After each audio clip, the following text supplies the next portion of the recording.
नमस्कार, मी ॲडव्होकेट अनिकेत श्रीधर मोरे। आज आपल्या घाटकोपर पोलीस वसाहती शेजारी जे होर्डिंग कोसळलं त्याच्या 2 मिनिटाच्याच अंतरावर, म्हणजे त्याच्यापासून जवळपास एक 50 मीटर अंतरावर पुढे अजून एक होर्डिंग आहे। जे जरा दाखवा, होर्डिंग आहे, वरपर्यंत दाखवा।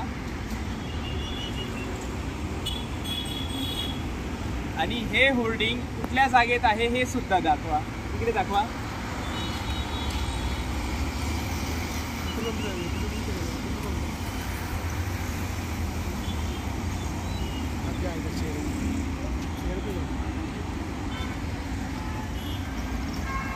हे जे होर्डिंग आहेत हे तेच जे होर्डिंग पडलेलं त्यापैकी त्यातलं हे एक होर्डिंग आहे।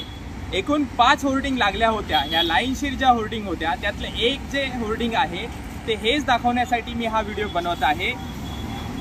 बृहन्मुंबई महानगरपालिकेच्या जागेत हे होर्डिंग लागलेलं आहे आणि घटना घडल्यानंतर हे होर्डिंग सुद्धा काढण्यात आलं। एवढी मोठी घटना घडते, आशियातलं जे सर्वात मोठं होर्डिंग होतं, अनधिकृत होर्डिंग होतं, हे महानगरपालिकेच्या नजरेत पडत नाही। तर ही जी घटना घडली याला खरे जबाबदार कोण?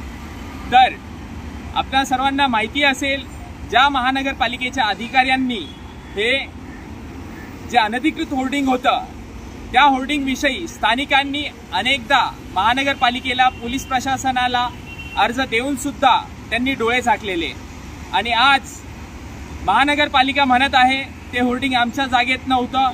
तर मी हेच दाखवण्यासाठी आज या ठिकाणी आलेलो आहे की हे जे हायवे सुविधा एन विभाग, बृहन्मुंबई महानगरपालिका त्यांच्या जागेतील हे जे होर्डिंग आज त्यांनी काढलेलं आहे पूर्णपणे, ज्या घटनेतील एक होर्डिंग होतं त्यापैकी हे एक होर्डिंग आहे। तर महानगरपालिका जे होर्डिंग बांधले गेले, एकूण 5 होर्डिंग बांधले गेले आणि त्यातलं एक होर्डिंग जे पडलं, तर यामध्ये महानगरपालिकेच्या बिना परवानगीशिवाय 3 वर्ष त्या होर्डिंगला होऊन गेले होते। तरीही महानगरपालिकेने, पोलीस प्रशासनाने डोळे झाकले होते का? आणि जे जागरूक नागरिक होते त्यांनी अर्ज करून सुद्धा महानगरपालिकेने, पोलीस प्रशासनाने त्या अर्जांची दखल का घेतली नाही? आणि एकटा इगो मीडिया प्रायव्हेट लिमिटेड कंपनीचे जो भिडे होता तो एकटाच या घटनेत जबाबदार आहे का? मला असं वाटतं की नाही। ज्या प्रशासनाने डोळे झाकून ठेवले होते आणि जे अनधिकृत बांधकाम आहे, जे धोकादायक बांधकाम आहे, ते सुद्धा त्या प्रशासनाने त्यावर कुठलीही कारवाई, नागरिकांनी वेळोवेळी तक्रारी देऊन कुठलीही कारवाई केली नव्हती।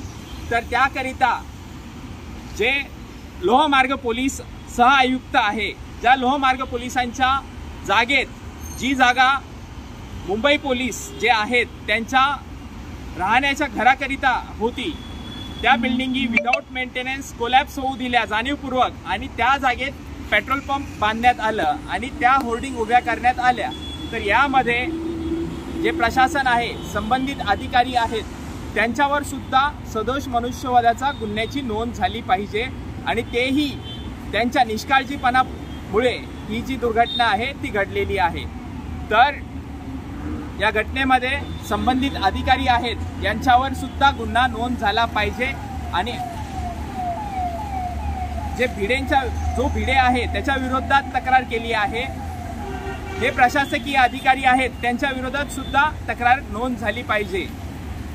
तर यामध्ये अजून एक बाब सांगावीशी वाटते, या घटनेमध्ये तक्रारदार सुद्धा पोलीसच आहेत, ज्यांच्या विरोधात गुन्हा नोंद करण्याकरिता वेळोवेळी स्थानिक अर्ज करत आहेत, त्यातील एक पोलीस यंत्रणेतलेच अधिकारी आहेत।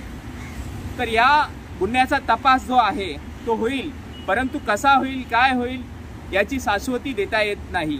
तर हे जे या दुर्घटनेमध्ये किती जीव गेले याविषयी शासकीय यंत्रणेने योग्य माहिती ही जनतेला दिलेली नाहीये, आजपर्यंत दिलेली नाहीये।